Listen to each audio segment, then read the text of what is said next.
Hello students, welcome back to our next class, and today's topic is statutory corporation. This is from private, public and global enterprises. So student, in previous class we discussed about the public enterprises and the type of public enterprises, and in that type there are three types. First is that departmental organizations, second is statutory corporations, and the third one is government company. So in previous class we discussed about departmental organization or departmental undertaking, and in this class we discussed about statutory corporation and government undertakings. So student, come and see what is the statutory corporation. Student, statutory corporations are public enterprises. First of all, ये public enterprises होता है, means in this organization the money is involved by the public or by the government, and this organization or these organizations do work for public or public welfare. Next, brought into existence by special act. What it means कि ये कब आता है? This comes existence by special act, means कि जब government को जरूरत पड़ती है, when government feel necessity of anything or of any body, so government create special act and create that statutory corporation. तो गवर्नमेंट को जब जरूरत पड़ती है, गवर्नमेंट को जब लगता है कि अब इस तरह की किसी बॉडी की जरूरत है, तो government that just create special act by what by of the parliament. By what? Parliament. Parliament में जाके हम इसकी रेजोल्यूशंस को पास करके इसको एक एक्ट में कन्वर्ट करते हैं. Then this statutory body come in existence. Statutory body means all the legal thing. तो statutory corporation means legally form किया जाता है, and legally how we form legally? We form legally by special act. हम इसको special act के through legally form करते हैं in the parliament. Okay, I think so यहां तक क्लियर हो गया होगा. Next one is the act defines its powers. Just see it powers and functions, rules and regulations.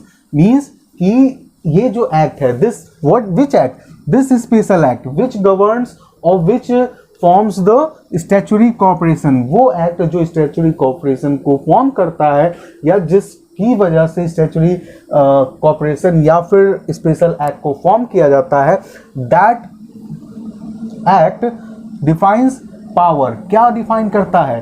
कि हमारी स्टैट्यूटरी कॉर्पोरेशन के पास कितनी पावर होगी, how much power that corporation have, वो कहां तक, किस लेवल तक काम कर सकता है. एंड फंक्शंस मींस कि क्या क्या काम कर सकता है, in which field that organisation can do their work और can give their services. Next one, rules. उसके क्या नियम होंगे? रेगुलेशंस यानी कि उसकी क्या नियम कानून जो होते हैं वो क्या नियम कानून होंगे. Governing it's employees and it's relationship with government department. Means कि वो गवर्निंग कौन करेगा, उसके एम्प्लॉयज को कौन गवर्न करेगा? तो सारे एम्प्लॉयज या वो जो भी रिलेशन होगा उनका, that is by government department. Government department के साथ कैसा रिलेशन होगा या गवर्नमेंट डिपार्टमेंट से वो किस तरह से रिलेट करेंगे. Each and everything is mentioned in the special act. इसीलिए इसको स्टैट्यूटरी कॉर्पोरेशन कहा जाता है, because it is formed by specially by and special act. और सारी की सारी चीजें इसमें मेंशन होती हैं पहले से, that power, function, rules, regulation, governing body, governing employees and relation, सारी चीजें इसमें आपको पहले से बताई जाती हैं या उस स्पेशल एक्ट में ये सारी चीजें इंक्लूडेड होती हैं. तो आपको ये स्टैट्यूटरी कॉर्पोरेशन इस तरह से फॉर्म किया जाता है. इसीलिए इसको स्टैट्यूटरी यानी कि वैधानिक, हिंदी में बोलते हैं वैधानिक, यानी लीगली इसको एक अथॉरिटी बोली जाती है. Next, it is corporate person and has capacity of acting in its own name. इसका मीन्स क्या हो गया? इसका मीन्स अभी आगे डिस्कस करते हैं स्टूडेंट, अभी आगे इसको कंफर्म कर देते हैं व्हाट इट मीन्स. सो हम आगे चलते हैं. और what are the examples of these organisation? तो आपके दिमाग में आ रहा होगा कि भाई एग्जांपल क्या हो सकता है सर. तो LIC, what the means of LIC? यानी life insurance corporation of India. UTI, what is UTI sir? UTI means unit trust of India. अभी इसको आप म्यूचुअल फंड्स के भी नाम से जान सकते हैं। जो म्यूचुअल फंड्स आपके होते हैं वो म्यूचुअल फंड्स यूटीआई ही गवर्न करता है। तो this is a special governing body in India और इन आवर कंट्री। एलआईसी भी सारे के सारे जो भी आपके इंश्योरेंस वर्क्स हैं उनको एलआईसी गवर्न करता है। So that's why LIC, UTI, इस तरह की जो स्पेशल अथॉरिटीज बनाई जाती हैं they are known as statutory corporation. तो आई थिंक स्टूडेंट आपको ये चीज समझ में आ गई होगी।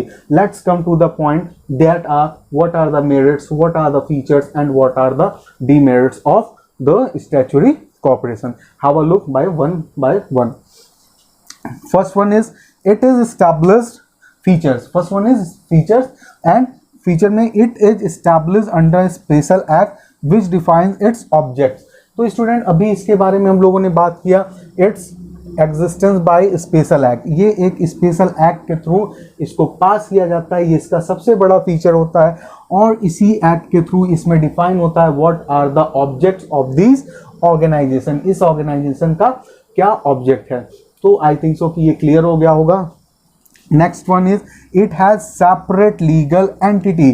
Student separate legal entity, now you can relate this term by this point, means कि personal and this it corporate person and has capacity of acting in its own name, यानी कि ये अपने नाम से जाना जा सकता है, यानी कि सेपरेट लीगल एंटिटी होती है इसकी।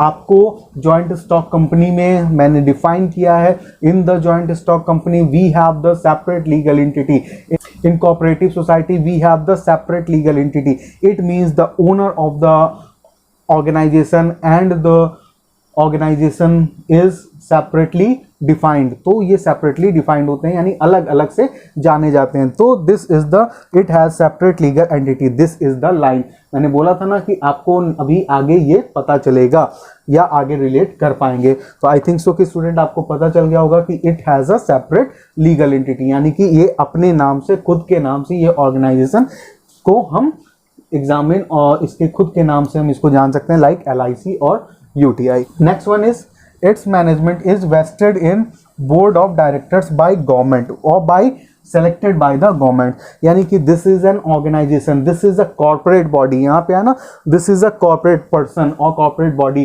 so you know in corporate body in joint stock company we have a board of directors। हमारी जो मैनेजमेंट होती है हायर लेवल की management, all the managerial work or all the managerial decision take by the board of directors। और why board of directors needed, because this is a public enterprises। ये public enterprises हैं और public के लिए काम करता है। और पब्लिक के लिए कैसे काम करते हैं, board of directors are the representative of public. So that's why यहाँ पे आपको management is vested in a board of directors. I think student आपको ये क्लियर हो गया होगा। Next one is this type of enterprise usually independently finance. ये usually finance से रिलेटेड, यानी कि इनको फाइनेंशियली इंडिपेंडेंट होते हैं। ये कॉर्पोरेट बॉडी होते हैं, सेपरेट लीगल एंटिटी होते हैं। सो दे कैन इंक्रीज और they can take their finance और their capital requirement by public itself और बाय इट्स, वो जो ये वर्क करते हैं उसके थ्रू ये वहाँ से अर्न कर सकते हैं, और बोरोड बाय गवर्नमेंट, या फिर गवर्नमेंट से ये लोन के रूप में पैसा ले सकते हैं। That's why this is financially independent. ये फाइनेंशियली इंडिपेंडेंट होते हैं, किसी और के पास इनको जाने की जरूरत नहीं होती है। Next one is it has its own staff recruitment bye act या रिक्रूटेड बाय एक्ट। तो स्टूडेंट इसकी खुद की ओन स्टाफ्स होती है। आपको पहले भी बताया in this point, employees and it's relationship with government department, means कि एम्प्लॉयज जो हो गए and this is created by special act. तो जो भी स्पेशल एक्ट होता है उसके according which type of worker, which type of management or which type of employees they need, so they select them or they recruit them personally by the special act from which they are being governed। okay, so student I think so कि आपको feature समझ में आ गए होंगे। next move to the merits। what are the merits of statutory corporation? so internal autonomy, what is the internal autonomy? Internal autonomy means अपने से काम करना, एंड इंटरनल मीन्स अंदर। ये इट मीन्स कि this is a special act, this is a statutory corporation it means कि this is a statutory corporation created by special act. तो जब ये स्पेशल एक्ट के थ्रू क्रिएट होती है तो उसके अंदर इंटरनली काम करने का पावर आ जाता है। So that's why it's internal autonomy. तो ये खुद से अपने अंदर से इंटरनली एक प्रोसीजर निकाल लेते हैं, अपने से काम करते हैं। Next one is quick decision. Yes students, why quick decision? Because of special act, एक स्पेशल एक्ट इसको गवर्न करता है और इंटरनल ऑटोनॉमी होती है, तो क्विक डिसीजन हो जाता है। व्हाट आर द बेनिफिट्स और which decision of which part is profitable for this organisation और for peoples, so they can take the decision in fast manner, तो without interference of anyone. तो ये आपका quick decision हो गया। Next one is parliamentary control. Yes, parliamentary control, what is the means of parliamentary control student? Because कि आपने यहाँ देखा इट्स क्रिएटेड बाय पार्लियामेंट और स्पेशल एक्ट जो है वो पार्लियामेंट के थ्रू पास होता है। और पार्लियामेंट कंट्रोल है मीन्स कि it seems that public money is utilised in a good manner. Means कि इसकी जो सारी चीज़ें होती हैं या इनकी जो एक्टिविटीज़ होती हैं उन सारी एक्टिविटीज़ को पार्लियामेंट के अंदर हमें डिस्क्लोज करना पड़ता है। इट मीन्स कि पब्लिक के सामने रखना पड़ता है, तो पब्लिक को पता रहता है कि where they invest their money and what the work done by the statutory corporation. तो उस स्टैट्यूटरी कॉर्पोरेशन के द्वारा क्या क्या काम किया गया और हमारे पैसे को कैसे यूटिलाइज किया गया और मेरे मनी का कैसा यूटिलाइजेशन वो कर रही है स्टैट्यूटरी ऑर्गेनाइजेशन, इन सारी चीज़ों के बारे में हम पार्लियामेंट में डिस्कस करते हैं। That's why control of parliamentary. तो आई थिंक कि आपको ये भी क्लियर हो गया होगा। Next one is efficient management. Yes student, because this is a statutory organisation और स्टैट्यूटरी कॉर्पोरेशन तो स्पेशल एक्ट के थ्रू डिफाइन किया जाता है और पब्लिक सेक्टर की कंपनी है, तो इस दैट्स वाई ये एफिशिएंट मैनेजमेंट होगा एंड इनको पैसे की कोई भी प्रॉब्लम नहीं होती है। Huge investment, they do the huge investment, so they took or so they recruit the efficient management body in their organization to organize the organization to manage the organization very well। तो organization को बहुत अच्छे से चलाने के लिए इनको क्या जरूरत होगी? इनको efficient management की जरूरत होगी और वो ये काम करते हैं। तो आई थिंक सो कि आपको ये भी पॉइंट समझ में आ गया होगा। Let's move to the next one, that is demerits. तो स्टूडेंट क्या होती है डिमेरिट? देखें, in reality there is not much operational flexibility, suffers from political interference। what it means student कि in reality there is not much operational flexibility, मतलब ये सारी चीजें तो हैं but in reality there is not what operational flexibility नहीं है operation करने की। For whom? For statutory corporation. इस स्टैट्यूटरी कॉर्पोरेशन को अपने से काम करने की फ्लेक्सिबिलिटी नहीं होती है। Why? Because there a political interference, suffers from political interference. Political personalities या गवर्नमेंट खुद इंटरफेरेंस बार बार करती रहती है, to in which in statutory corporation कि ऐसे रूल्स एंड रेगुलेशन नहीं होने चाहिए। एंड इन पार्लियामेंट है तो पार्लियामेंट्री कंट्रोल है, तो कुछ चीज़ों को सजेस्ट भी किया जाएगा, कुछ चीज़ों को अपोज भी किया जाएगा। So that's why there is no flexibility in their operation. तो आई थिंक स्टूडेंट कि आपको ये चीज़ समझ में आई होगी। Next one is usually they enjoy monopoly in their field and do not have profit motive, so working turns in efficiency। तो what it means student? It means usually they enjoy monopoly। तो monopoly enjoy करते हैं because LIC, जैसे आपने देखा LIC जो है खुद में एक स्टैट्यूटरी कॉर्पोरेशन है, इसके जैसा कोई और कॉर्पोरेशन अपनी कंट्री में नहीं है। UTI म्यूचुअल फंड्स खुद में एक कॉर्पोरेशन है। तो ये एक स्टैट्यूटरी कॉर्पोरेशन होते हैं, इनको स्पेशली बनाया जाता है, इनके जैसा दूसरा हम नहीं बना सकते हैं। सो दैट्स वाई मोनोपोली, इनमें मोनोपोली होती है।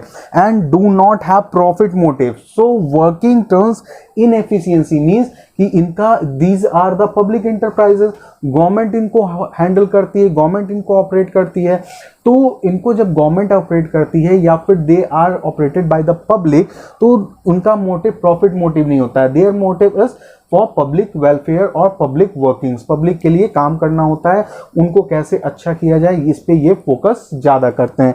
तो वहाँ पे प्रॉफिट मोटिव नहीं होता है और मोनोपोली होती है, तो इसके लिए इनके ऊपर कोई फोर्स करने वाला नहीं होता है कि जस्ट डू द वर्क और just do the work like that. तो इस तरह की कुछ भी एक्टिविटी इनके ऊपर फोर्स नहीं की जाती हैं। सो इनका जो काम है, इनका जो वर्किंग प्रोसीजर है वो बहुत ही इनएफिशिएंट हो जाता है, वहाँ के लोग काम करना थोड़ा सा लापरवाही कर देते हैं। सो स्टूडेंट, आई थिंक कि आपको ये चीज़ समझ में आ गई होगी।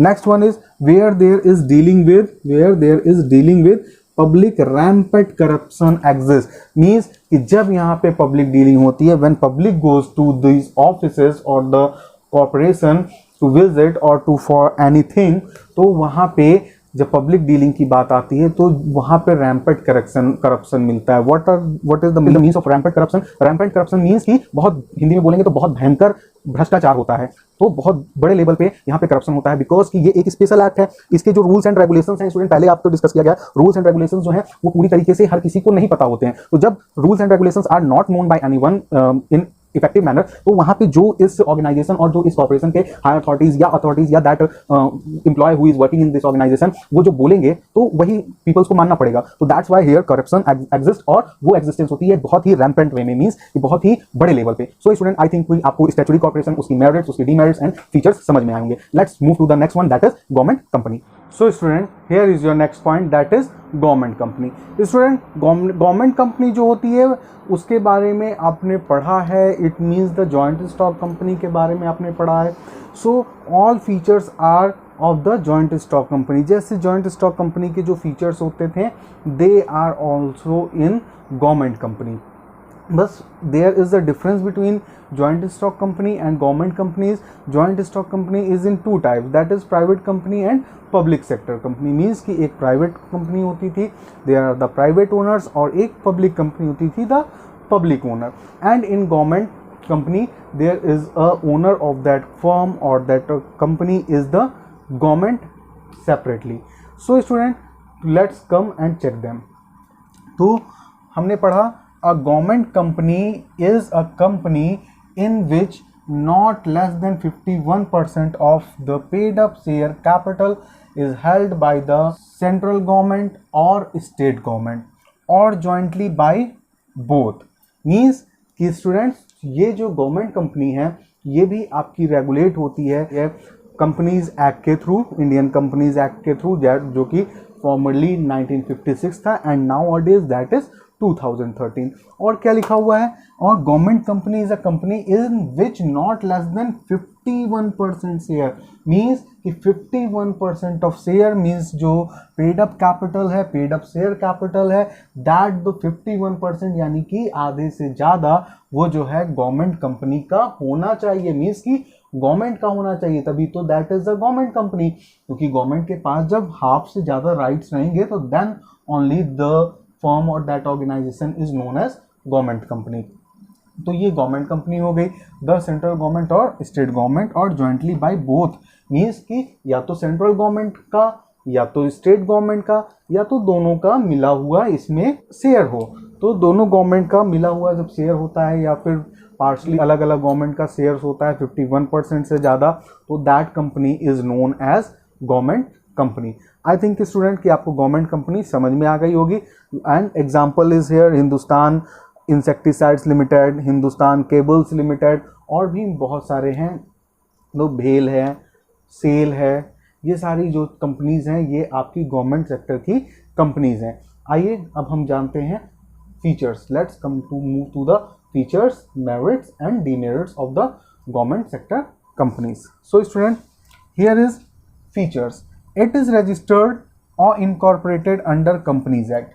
ऑब्वियसली जैसे अभी मैंने बताया कि कंपनीज एक्ट कंपनी है ना, government company, so when it is the name is when it's name is the company, तो कंपनीज एक्ट भाई आएगा। तो कंपनीज एक्ट के थ्रू ये रजिस्टर्ड होता है 2013 एंड फॉर्मली जो था 1956 के अकॉर्डिंग। तो ये क्लियर है। Next one is it has separate legal entity. Obviously student, separate legal entity बार बार बताए हैं कि in the case of company, in the case of cooperative society, तो सेपरेट लीगल एंटिटी होता है। The owner and the company is separate things, और the separate things दोनों अलग अलग अपने अपने नाम से जाने जाते हैं। Next one is management is regulated by the provision of companies act, means कि जो कंपनीज एक्ट में मैनेजमेंट बॉडी के बारे में जो भी रूल्स एंड रेगुलेशंस बताए गए होंगे, all rules and regulations are applicable in the government company. तो यहाँ पे जो भी मैनेजमेंट का पार्टिसिपेशन होगा, all are regulated by the provision of companies act. Next, employees are recruited and appointed as per rules continued in MOA and AOA. MOA और AOA basically students, MOA means Memorandum of Association and AOA means Article of Association. These two are the main paper of the company. तो ये बहुत main paper होते हैं company के। इसमें सारे rules and regulations company के बारे में लिखी रहती हैं कि कैसे कंपनी को काम करना है, what are the levels of the company, what are the objects of the company, who are the directors of the company, how company work. तो ये सारी चीज़ें MOA एंड AOA में लिखा होता है। तो उसी के अकॉर्डिंग हम किसी को भी रिक्रूट और अपॉइंट करते हैं एज अ एम्प्लॉय अपनी कंपनी के अंदर। तो आई थिंक ये क्लियर हो गया होगा। Next one is the government को obtains it funds from government shareholdings and other private shareholdings, और जरूरत पड़ती है तो पब्लिक से भी हम पैसा लेते हैं। इट मीन्स कि जैसे आपको पता है, इट को obtains it funds from government shareholdings and other private share holdings, means कि 51% share, at least 51% share is of government. तो गवर्नमेंट का 51% शेयर तो रहता ही है, प्लस उसके बाद हम इसमें से कुछ जो 49% शेयर बचते हैं, they are from the public share holding और प्राइवेट शेयर होल्डिंग। वो या तो पब्लिक से आते हैं या तो प्राइवेट शेयर होल्डिंग से आते हैं। तो यहाँ पे फंडिंग हमारे गवर्नमेंट कंपनी की गवर्नमेंट से भी होती है एंड प्राइवेट सेक्टर से भी होती है। स्टूडेंट, आई थिंक सो कि आपको ये पॉइंट समझ में आ गया होगा। Let's move to the next one, that is merits of government company. So what are the merits of government company? It can be easily formed as per the provision of Companies Act. Okay, only an executive decision of government is required. बहुत easy है कि इसका formation बहुत ही easily हो जाता है by the companies act. Companies act के provision में जैसा जैसी चीज़ें बताई गई हैं, we just follow them and we just establish our government company. बस एक चीज़ की जरूरत होती है, executive decision of government is required, means कि गवर्नमेंट का डिसीजन इसमें होना चाहिए, either they want to form और कंपनी और नॉट। तो स्टूडेंट, आई थिंक ये पॉइंट क्लियर हो गया होगा। Next one is it enjoys autonomy in management decision. Obviously autonomy अभी हमने पढ़ा था प्रीवियस टॉपिक में, ऑटोनॉमी इन मैनेजमेंट डिसीजन। तो गवर्नमेंट कंपनी है यहाँ पे, तो मैनेजमेंट की जो डिसीजन है दैट इज फ्रॉम इंटरनली और that is from government sector. तो गवर्नमेंट के थ्रू ये होगा, या गवर्नमेंट की कंपनी है, 51% शेयर होल्डिंग गवर्नमेंट की है, तो वो ऑटोनॉमी आएगी। और what is better for government, तो गवर्नमेंट वैसा मैनेजमेंट डिसीजन लेगी। आई थिंक स्टूडेंट्स ये भी आपको क्लियर हो गया होगा। Next one is these are able to control the market and curb unhealthy business practices. So student, these are able to control the market and curb unhealthy business practices. It means कि government company, and you know government is everything in our country. तो country में government सभी कुछ होती है और government की ही ये कंपनी है। तो इस कंपनी के अंदर इतना पावर होता है कि it can control the market, वो मार्केट में हर एक चीज़ को कंट्रोल कर सकती है। And when this power is exist in the government company, तो क्या होगा, कर्ब अनहेल्दी बिजनेस प्रैक्टिसेस। तो जो भी और प्राइवेट कंपनीज जो भी या और भी जो फर्म्स हैं, ऑर्गेनाइजेशन है, वो अगर कुछ अनहेल्दी प्रैक्टिसेस को मार्केट के अंदर रेगुलेट कर रही हैं, तो गवर्नमेंट उस पूरे मार्केट को कंट्रोल करके उन अनहेल्दी प्रैक्टिसेस को रोकने में काम करता है। तो आई थिंक स्टूडेंट कि आपको मेरिट्स भी क्लियर हो गए होंगे। Now come to the demerits of और limitations of the government company. So it suffers from government interference. Yes, obviously it suffers from government interference, means कि इसमें government interference बहुत ज़्यादा होता है। So गवर्नमेंट को जब लगेगा तो गवर्नमेंट काम करवाएगी, और अगर गवर्नमेंट को कुछ भी प्रॉब्लम होती है तो गवर्नमेंट उसमें इंटरफेयर बार बार करेगी। बिकॉज 51% शेयर आपकी गवर्नमेंट का है, तो गवर्नमेंट को जब भी नेसेसिटी होगी तो वो आपने के कंपनी में, मीन्स की गवर्नमेंट कंपनी में इंटरफेयर करेंगे। तो आई थिंक सो स्टूडेंट कि आपको ये पॉइंट क्लियर हुआ होगा। Next, It evades constitutional responsibility which a company financed by government should have assessed or not directly answerable to parliament. तो इसका मतलब क्या हो गया? It evades constitutional responsibility which a company financed by government, means कि government के through जो company finance की जाती है, यानी गवर्नमेंट जिस कंपनी में 51% का शेयर एग्जिस्ट करते हैं, वो क्या करती है, उसके पास कॉन्स्टिट्यूशनल राइट होता है कि वो पार्लियामेंट में डायरेक्टली आंसरेबल नहीं होती हैं, like statutory corporation.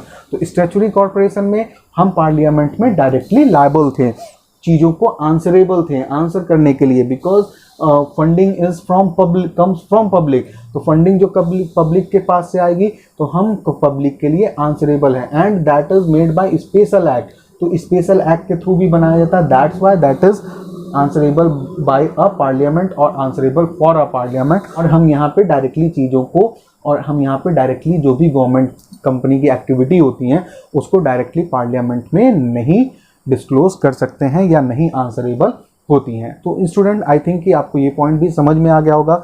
Next one is existence of civil servants and politicians. इसका क्या मतलब हो गया स्टूडेंट? सिंपल सा मतलब है कि गवर्नमेंट की कंपनी है तो उसमें जितने भी आपके बोर्ड ऑफ डायरेक्टर्स होंगे, जितने भी मैनेजमेंट में होंगे, दे आर फ्रॉम पॉलिटिशियंस। तो पॉलिटिशियंस के बैकग्राउंड से आएंगे, या फिर सिविल सर्वेंट्स होंगे। सिविल सर्वेंट्स मीन्स कि इसकी गवर्नमेंट अथॉरिटी से बिलोंग करेंगे।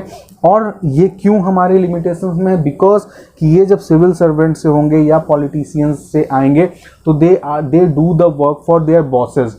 वो अपने बॉस के लिए होंगे, they are answerable for their bosses. वो उनके जो ऊपर के बॉस होंगे या फिर जिस गवर्नमेंट के थ्रू वो इलेक्ट होके इस कंपनी में आए होंगे, तो they do the work for that, not for the public और नॉट फॉर द इकोनॉमी। तो this is the limitation of government company. तो आई थिंक स्टूडेंट आपको गवर्नमेंट कंपनी की सारी बातें समझ में आई गई होंगी। What is the government company, what are the merits of government company, what are the limitations of government company, and what are the features of government company. So student आपको अगर कोई भी दिक्कत होती है, कोई भी प्रॉब्लम होती है, अगर आपको कोई टॉपिक नहीं समझ में आता है, then you are free to comment us, हमें कमेंट कीजिए and we try to serve you in better mode. So student अब हम नेक्स्ट बात करेंगे नेक्स्ट क्लास में, व्हाट इज ग्लोबल इंटरप्राइजेज और पब्लिक सेक्टर इंटरप्राइजेज का क्या चेंजिंग इफेक्ट है हमारे इकोनॉमी के अंदर या हमारी कंट्री के अंदर। So student thank you for today.